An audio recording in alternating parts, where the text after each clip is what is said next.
So anyway, I wanted to talk a bit about the LAN events we had. Quakecon 2016 in August in Dallas, Texas, and Qhlan 2017 in Stockholm, Sweden. So I even have some notes because I would never remember all this stuff while talking. This will be a kind of a monologue. If you have any questions, I will gladly answer them later. And if Dev will stay here in the chat, he can fill in any gaps that I'm probably going to leave because QuakeCon was last August, so I will probably not remember everything. So please fill me in, maybe after the monologue or something. So I'm going to talk a bit about the venue, the location in general, the hardware they provided us with, then a bit about the rule set and the configurations, prize money, schedule, then talk a bit about the gaming, how it was to play there or in both of these events.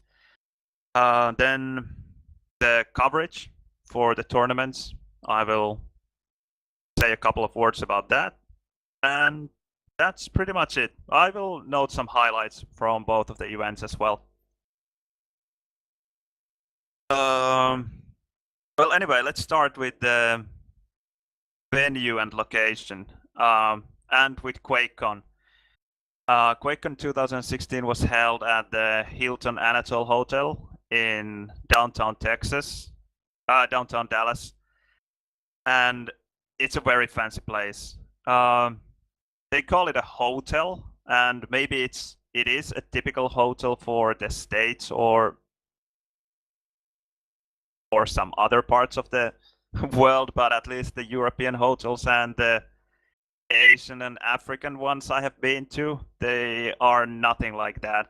It's more like this, I don't know, a venue for exhibitions and big events than a hotel to me.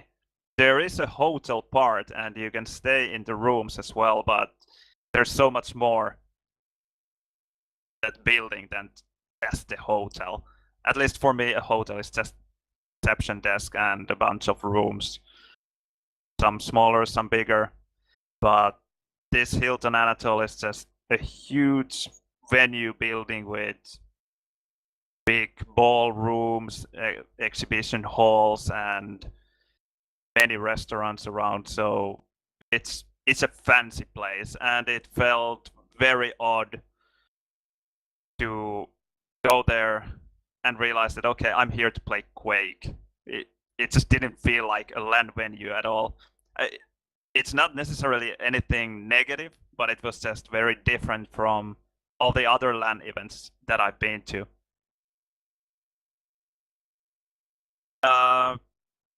Food there was pretty expensive, and outside the venue building, outside the Hilton Anatole Hotel, there weren't very many restaurants or fast food places. So you either had to eat there in the, I don't know, maybe 2 or 3 restaurants that were there, or you had to walk a bit further to find food. And anyway, food is not very cheap in the States if you want to eat out. So that's something negative about the location. And also Dallas in August, it was plus 40 pretty much every day. So walking outside was real pain in the ass. I didn't feel like going outside at all. I remember one day when I knew that I had to walk to the hotel from the Airbnb apartment where I was staying at. I just didn't feel like going because it was just so hot, and the walk took me like 30 to 40 minutes as far as I remember. So that's a definite negative, at least for me. I'm not used to plus 40. I'm from Finland, for God's sake. So I don't know, any other time of the year would be better than August, or almost any other location would be better than Texas in August, if you want to put it that way.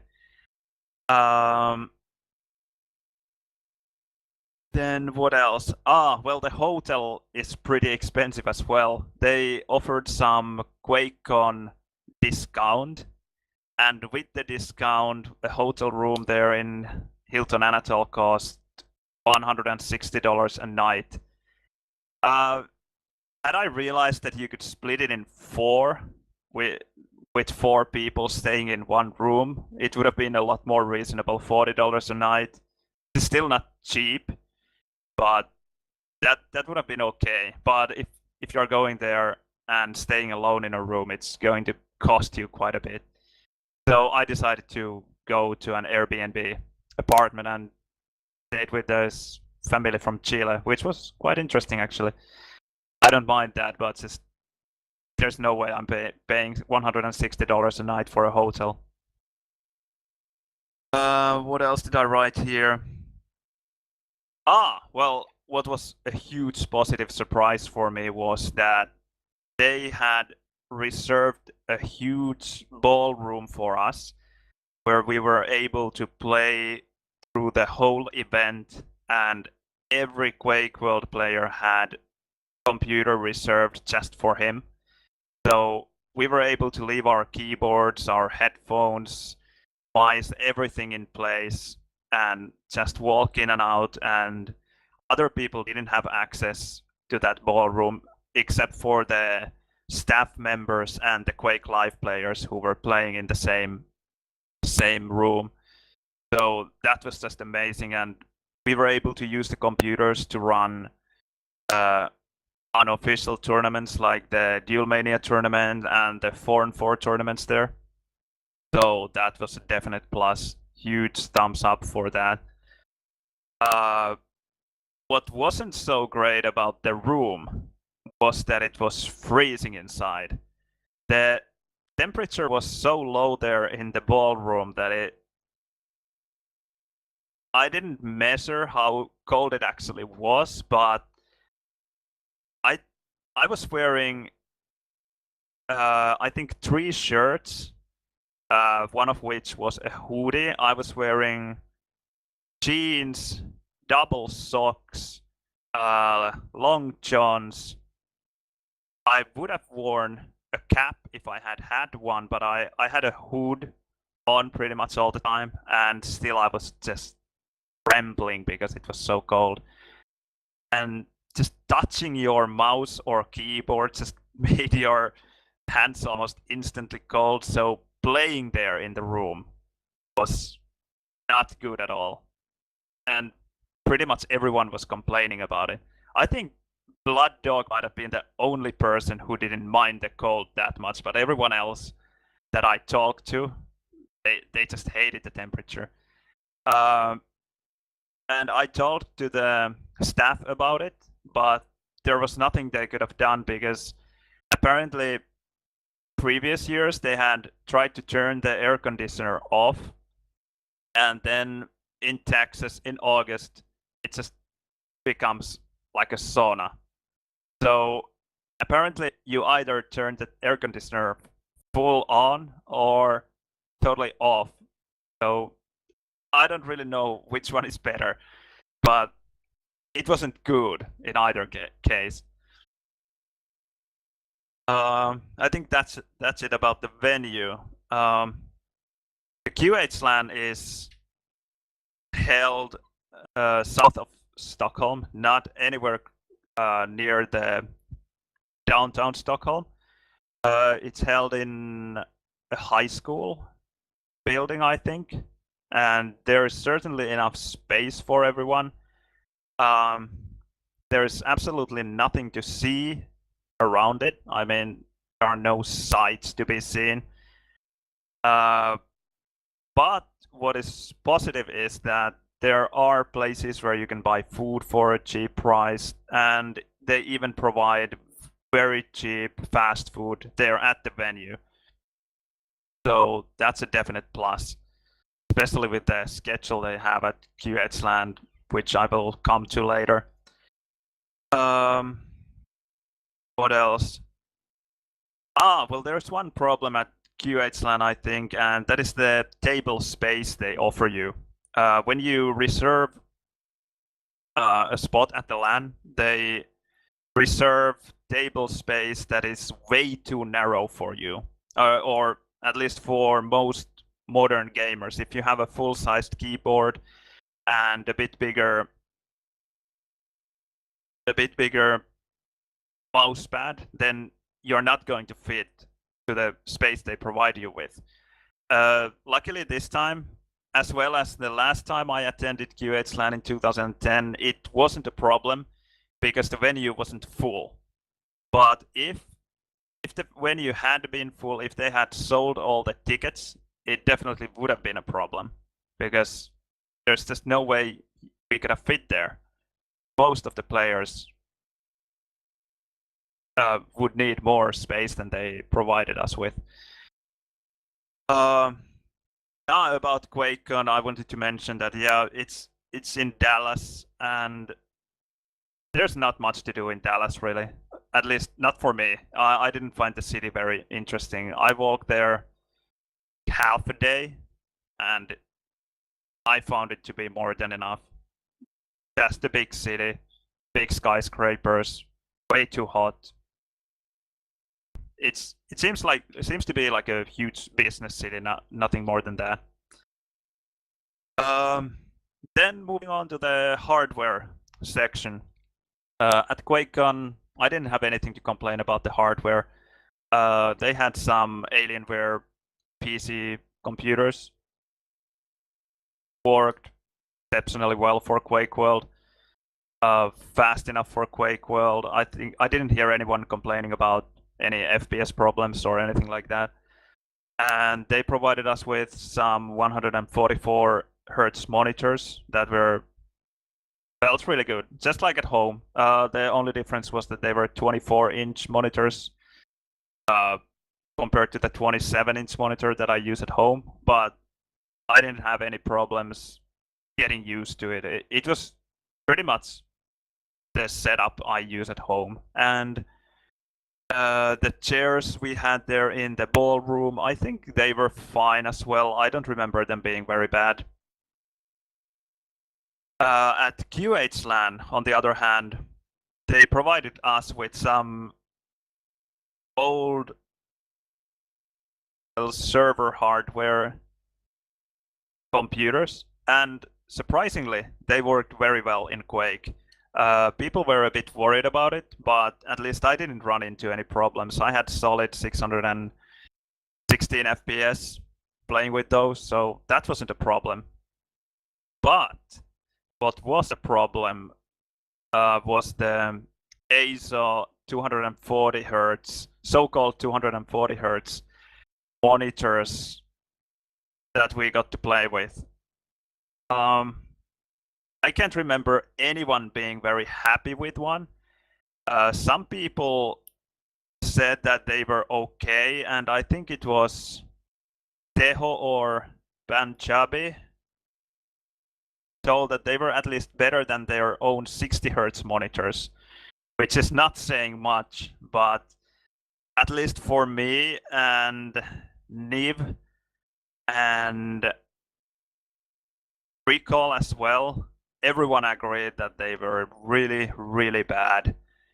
I couldn't really put my finger on it. I mean, I don't know what exactly was causing the problems because I read reviews at TFT Central, and apparently the input lag should be just fine. And although the 240 Hz mode is not real 240 Hz, it should still run at 120 Hz. Just like normal TFT gaming monitors, but it just felt really, really bad. Just unplayable, I would say. I wouldn't play Quake with such a monitor. I would rather quit play with one of those. Just horrible. They got the monitors, I think, from the DreamHack organization, and DreamHack used those monitors, I think, back in 2013. And even the Counter-Strike players had complained about the monitors a lot. So apparently there is something wrong with them. I just don't know exactly what. But I'm not blaming Qhlan for it. It was just amazing that we actually had the possibility to get computers and monitors. And they solved the situation very well because there were some old CRT monitors available, and I got to play with one. Niv got to play with one. Recall got MERS monitor, so I think most players didn't have any problems because of the monitors. So well done there. But just so you know, if you ever see an aftermarket ASO 240 Hz monitor, avoid it like the plague. Horrible. I think that's it about the hardware. No big complaints besides the ASO monitors. Then about the rules.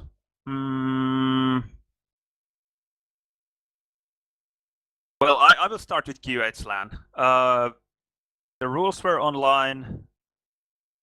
No one enforced the rules much, and I think in Quake world scene, cheating is not a big problem, or almost not a problem at all.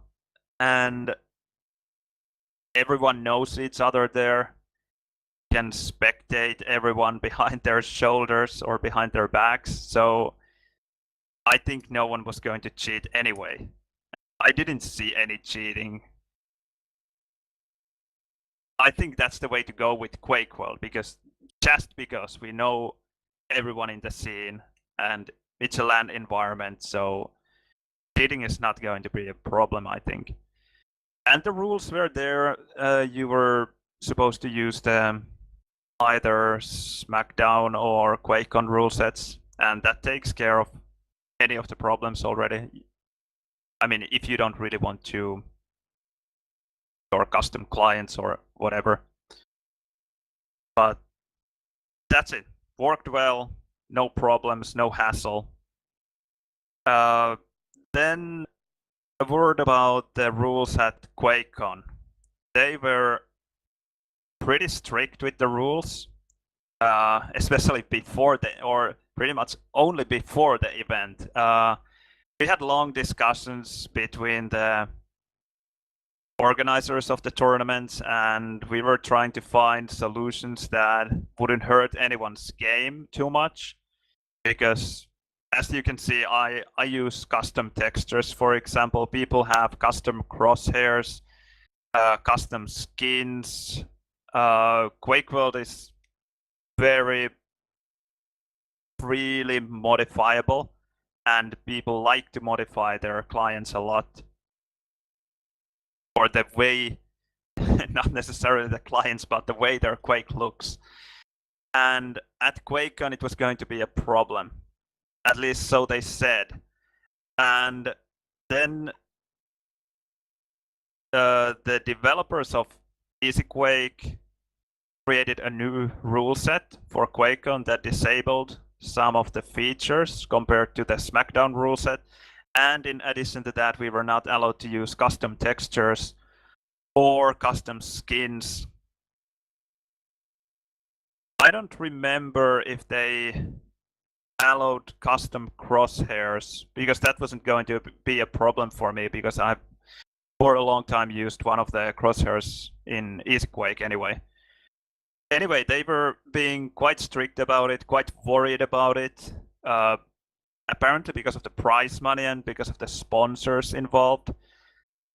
But then I think they, in a way, dropped the ball when we actually started playing, because no one checked anything. I could have played with any client. They wouldn't have noticed anything if I had fired up qvcl.x and started playing. No one would have known. No one forced any F-modified checks. No one checked my equipment. No one did anything to check anything. Again, it's not going to be a problem in Quake World, but it just, I don't know, makes me wonder about other esports tournaments, that if if this is the way things are run anywhere else, then no wonder there are very fishy looking videos about Counter-Strike tournaments, because cheating would be ridiculously easy if things were done like this. If people really wanted to cheat, it's easy to do it. At least with some kind of aim assist or not blast aim bot. Wall hacks would be more difficult unless they were toggleable. But anyway, it would be easy to at least bring in the cheats because no one was checking anything. So that was a bit strange in my opinion, because we spent a lot of time to talk with the staff to make sure that everything is just the way they want them to be, and then no one is even checking. So go figure. But I think that's it about the rules. Then a couple of words about the prize money.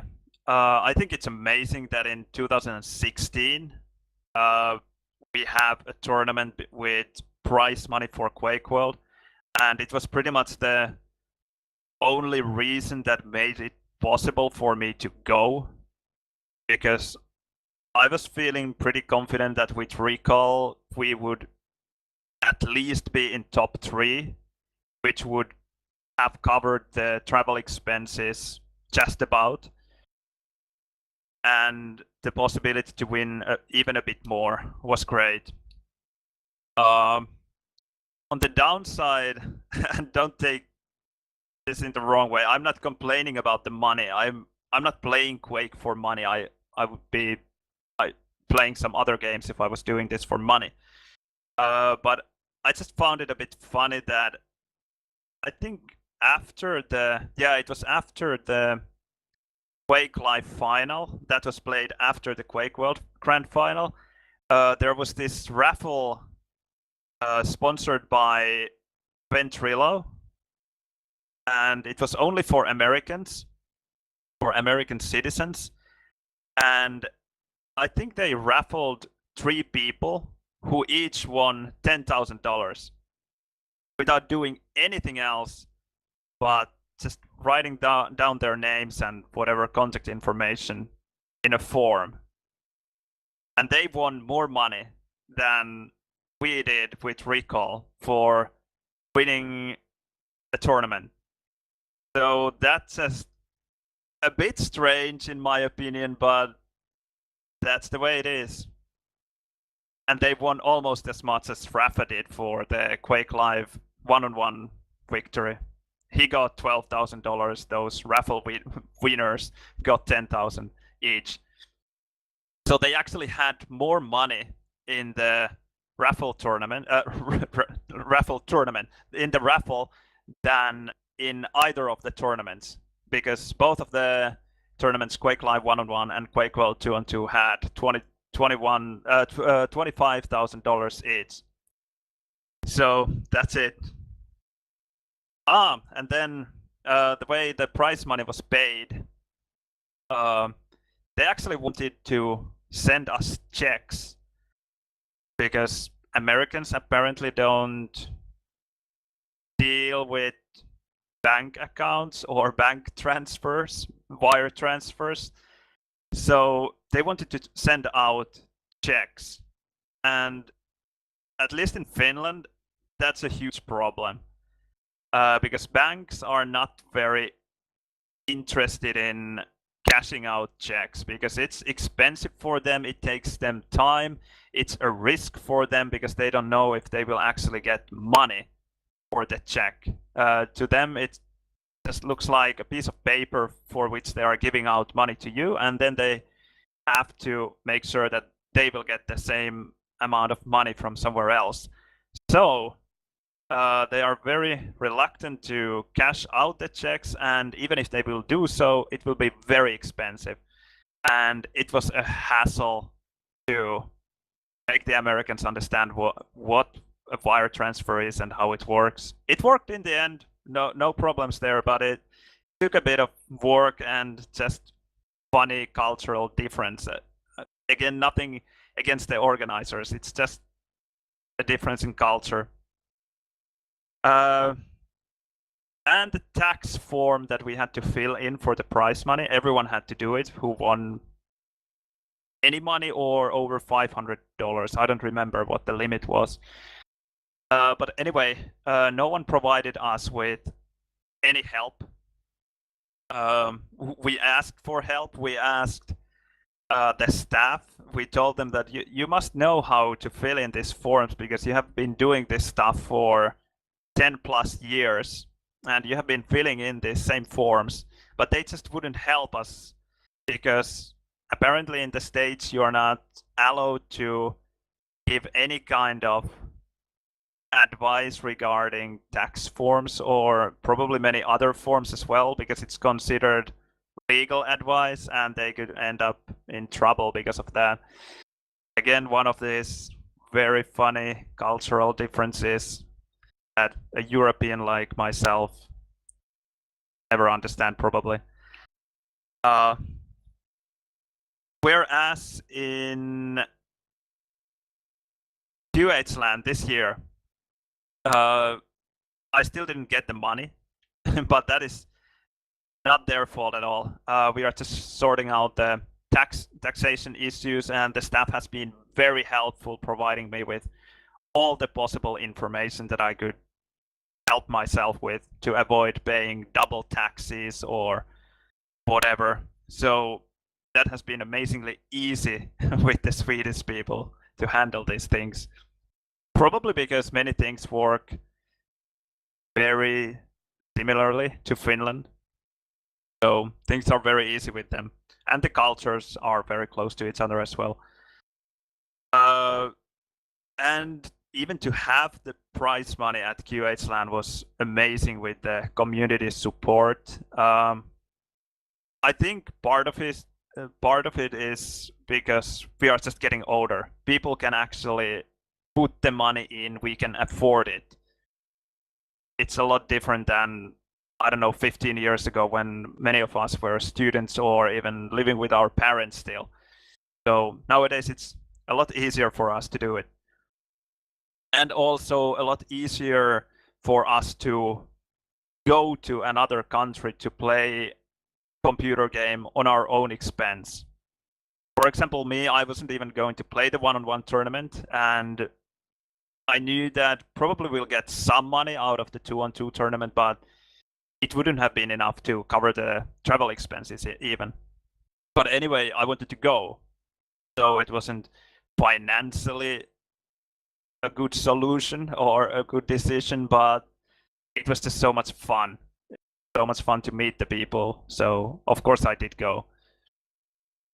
What I found a bit strange about Qhlan prize money was that 75% of the prize money went to the one-on-one tournament, which I don't agree with.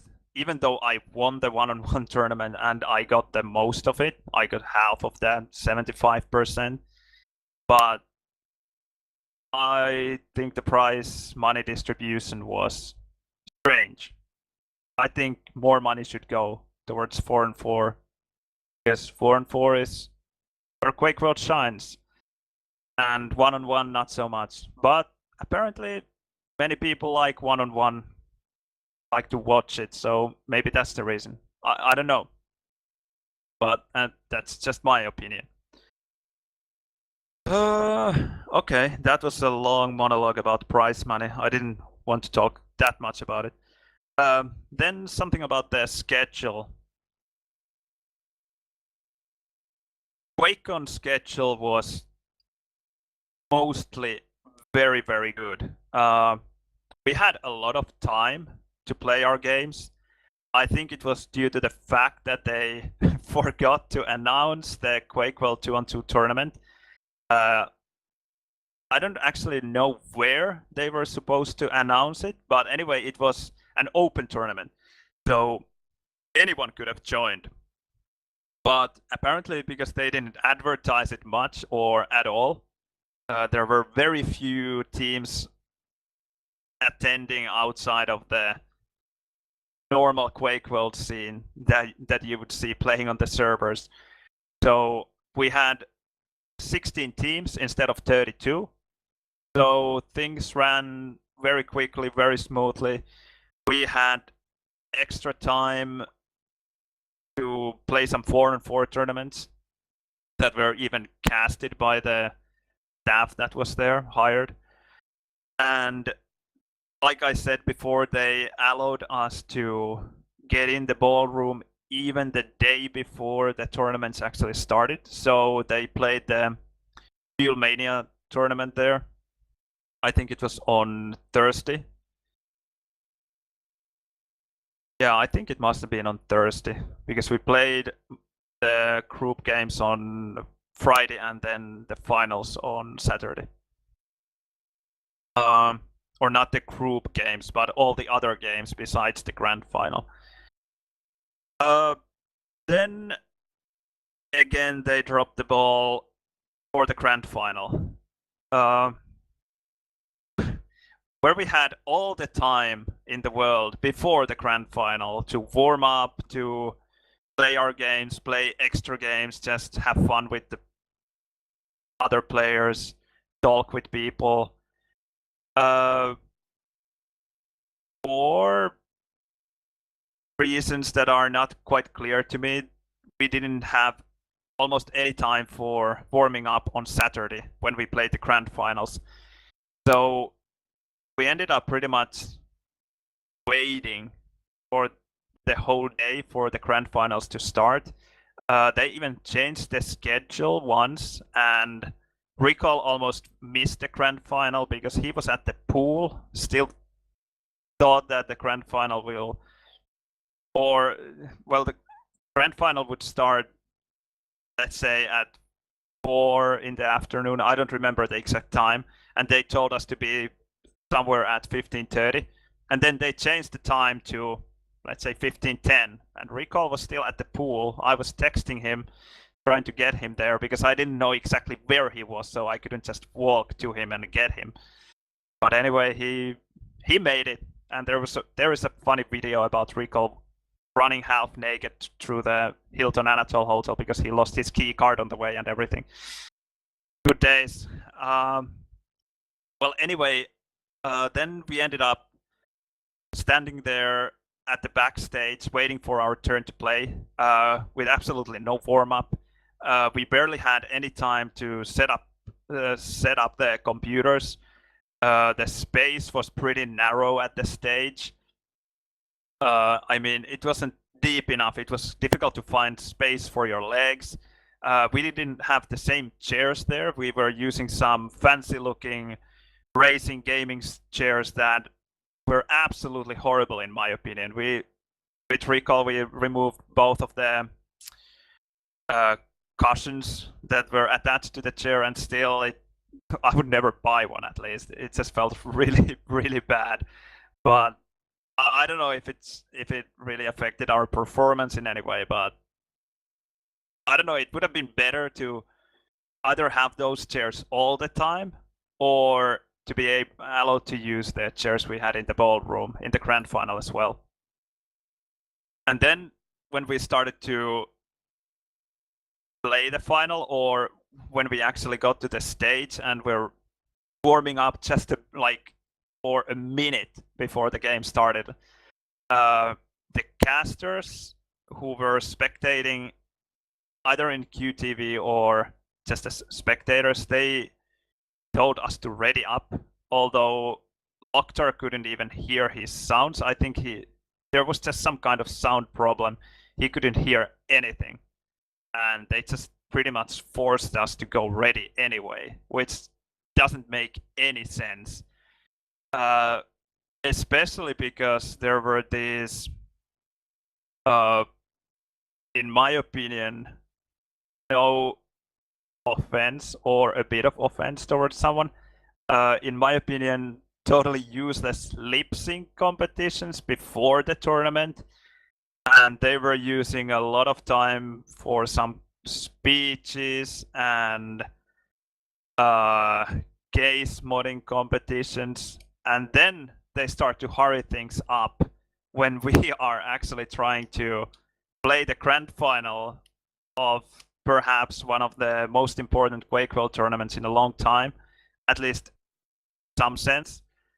And we end up playing with 1 out of 4 players playing without sound because of their schedule issues.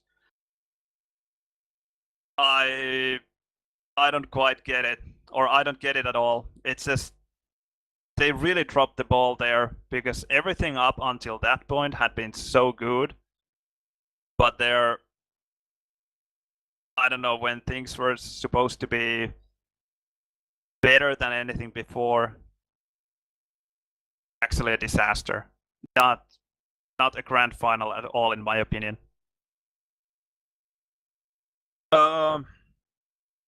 Then about Qhlan. They had a nice schedule up actually this year. They had sweet plans to have everything done on Saturday at midnight, I think, or even 11 o'clock. But even before we started playing, I knew that it's not going to work. And it didn't work in 2010 either. I think we played our final official game at 5 a.m. in the morning in 2010. And now, this year, the last one-on-one final game ended at could have been 4 o'clock, 3:30. I'm not sure, but anyway, very, very late. They should make the tournaments shorter. This year they could have made the one-on-one tournaments so much faster. Just skip the group stages. Play best of 3 games as long as possible, and no double elimination, just single elimination bracket from the start, and then you will finish the tournament maybe in time. EB or Dope Skills, he did an amazing job trying to keep things in schedule, but it was an impossible task for him. He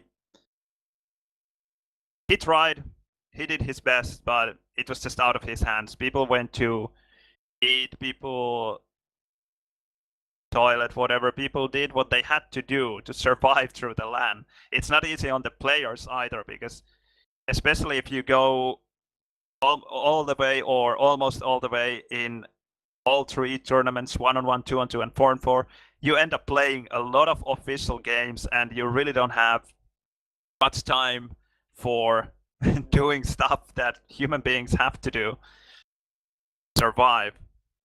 But anyway, that has, I think, always been a problem at Qhlan. And it was a problem this time as well. Many official games. And that was one of the reasons why I didn't want to take part in the one-on-one tournament. But for whatever reason, I decided to take part after all. And it ended up just as I had afraid. I didn't get to play almost any 4-on-4, or if any 4-on-4 outside the official games. Maybe we played 1 practice games, but I wanted to play a lot of 4-on-4. I didn't get to play almost any because I ended up playing 1-on-1 competitions all the time. But I guess I can blame myself, partly at least. Then about gaming. I already talked about this quite a bit. At Quakecon, gaming was very good, except for the temperatures at the ballroom, where we played all the games except for the grand final, and also except for the final.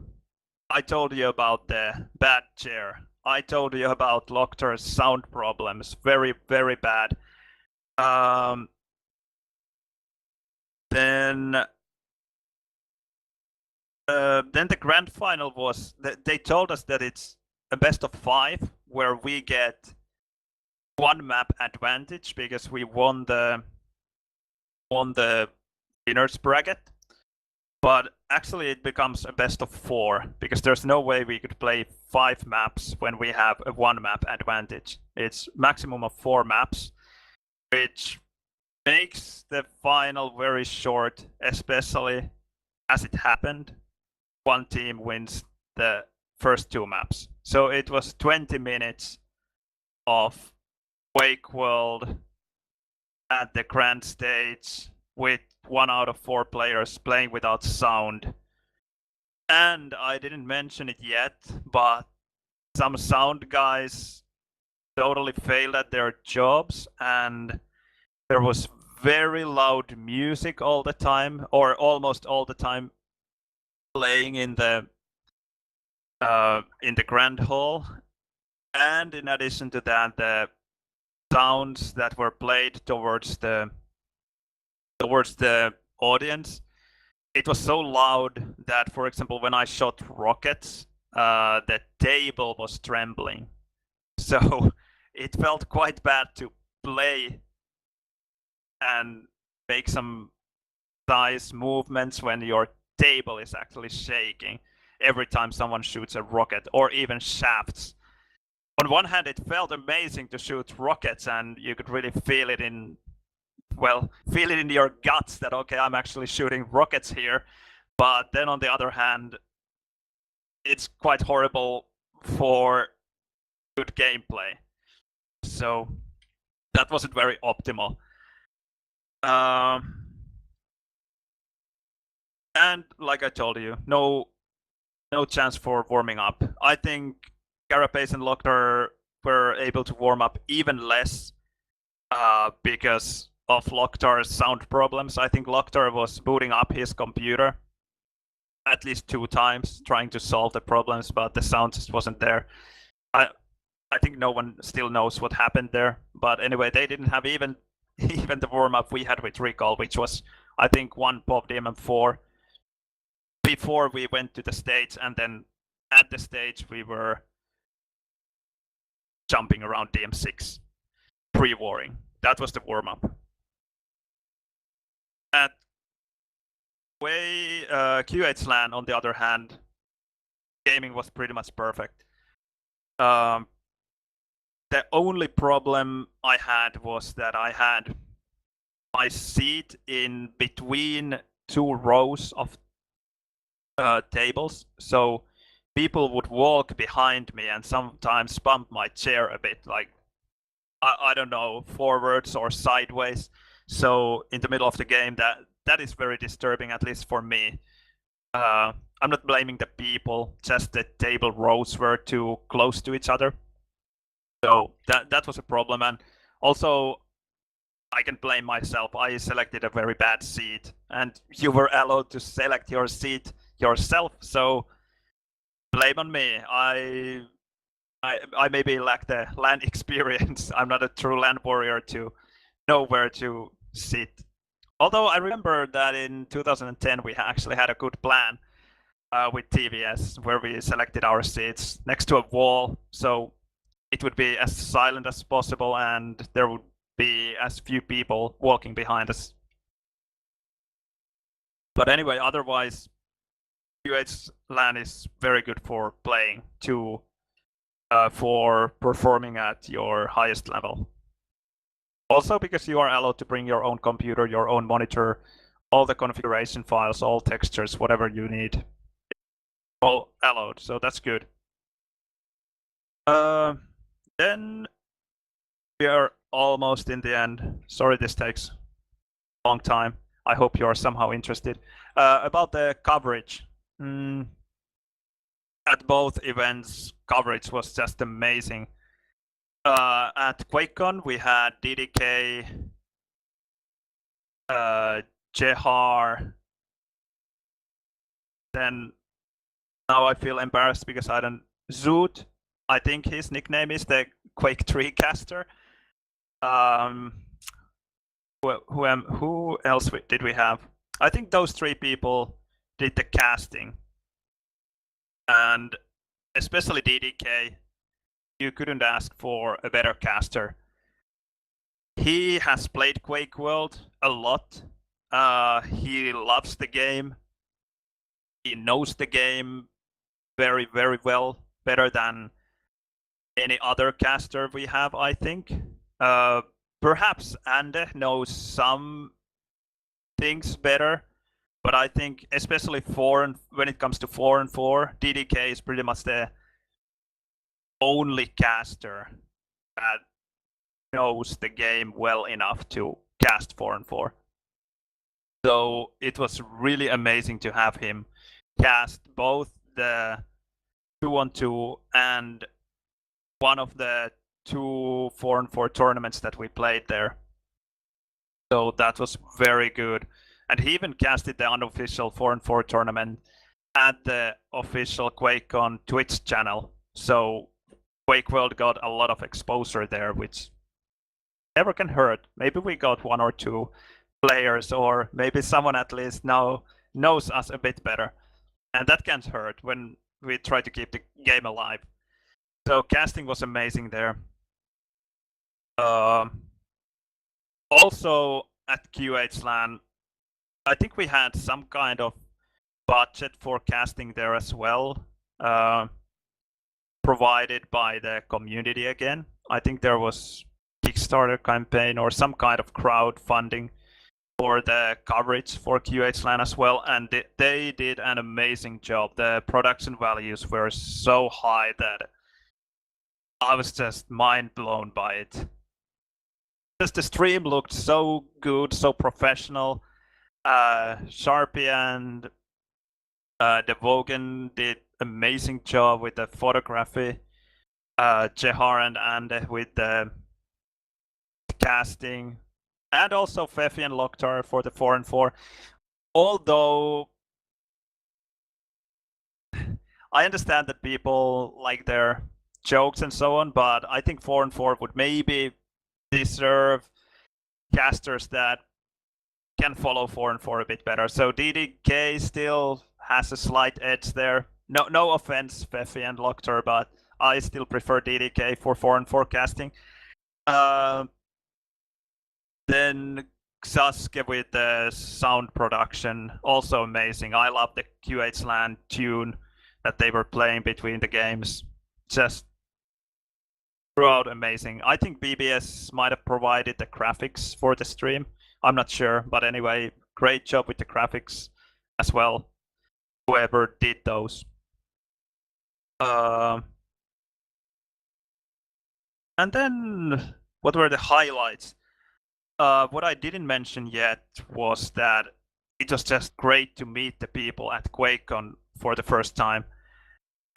Everyone is so friendly. Just the Quake World scene is so amazing, especially when you meet them in real life. We are all old enough, so at least most of us know how to behave. Very polite people, very interesting people, so nice to talk to. It was amazing to have players from all over the world. Dirtbox Venom coming all the way from Australia, GT and Dev coming from Brazil, and then of course all the players from Europe and Bogo, Blood Dog,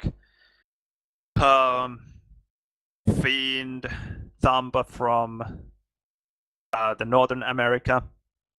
So it was just a lot of fun talking with people, to actually meet the people with whom you have played for a long time, or the people you have only heard of but didn't really get a chance to play with, like Venom.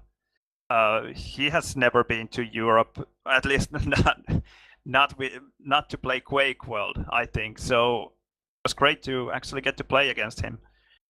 And that's it. That was just by far the biggest highlight of the tournament, or the event, not exactly a part of the tournament, say. But also I have to mention the grand final. It was a fiasco, gameplay-wise, but there's no denying the fact that it felt amazing to play on a stage in front of maybe 2,000 people to play Quake World out of all games, to play the game that I have played almost for 20 years. And I don't know, living the dream, I guess, like Loktor would say. Just amazing. I think we will never get a chance like that again. So thoroughly enjoyed it. Had a lot of fun. I'm glad I went. Then about Qhlan, it's not a grand event like Quakecon was when it comes to the venue, but playing there is a lot better. I think people perform at higher level at Qhlan than at Quakecon, and you have a lot more time to play. You have your own configuration and everything. So playing there is the highlight. You go there to play. But of course, it was great to meet the people as well. Met Mur for the first time. He didn't unfortunately make it to QuakeCon, so it was great to meet him now. I met many of the European players for the first time because I think the previous Qhlan was even busier for me. So this time it was really great to actually have the time to meet people, even though I was really busy this time as well, but I just forced myself to actually meet everyone. And it was amazing to have almost all the best players in the world under the same roof. We had Bulat from Russia, who has, I think, never been to any international land before. We had the best Brazilian players, Mur, GT, and Dev. We had both Dirtbox and Venom from Australia. We had Blood Dog from the States. And we had pretty much all the best European players you could ask for. Even Zero made it there. We had Carapace, we had Recall, we had BBS, Locust, Loktar. Everyone was there. Mazer arrived, played really well in the one-on-one tournament. Who didn't make it, it would have been nice to get Bogo, Murchik, NPH, and Maga. Those 4 players could have gone pretty far in the one-on-one tournaments. I think definitely top 16 material. I'm pretty sure that at least some of those, or one of those 4 would have made it to top 8. Why not top 4 even, or all the way? I don't know. Hard to say. But other than that, you couldn't ask for higher quality tournament, I think, when you take into account that it's not a tournament about a lot of money, it's a tournament about prestige thing. So that was the highlight for Qhlan for me, or those were the highlights. I think that's it. I probably forgot to say something, especially about QuakeCon, because it was already half a year ago. No, more than half a year ago, 8 months ago. But anyway, it was a lot of fun. I had plans to write a blog entry about QuakeCon, but I think now that I have talked about it here, I think I won't. And it was nice to compare it to Qhlan, because Qhlan did some things very well, QuakeCon did some things very well, and I think a perfect LAN would be something between maybe. But both events were great. I'm not complaining at all. Or maybe a bit, but I was happy with the tournaments. Thanks to everyone for listening, for the rant. Thanks to all the organizers, all the casters, all the players, all the fans watching. I don't know. Thanks to Quake World scene. It was great to have such LAN events for very old game like Quake World. But that's it. I'm done.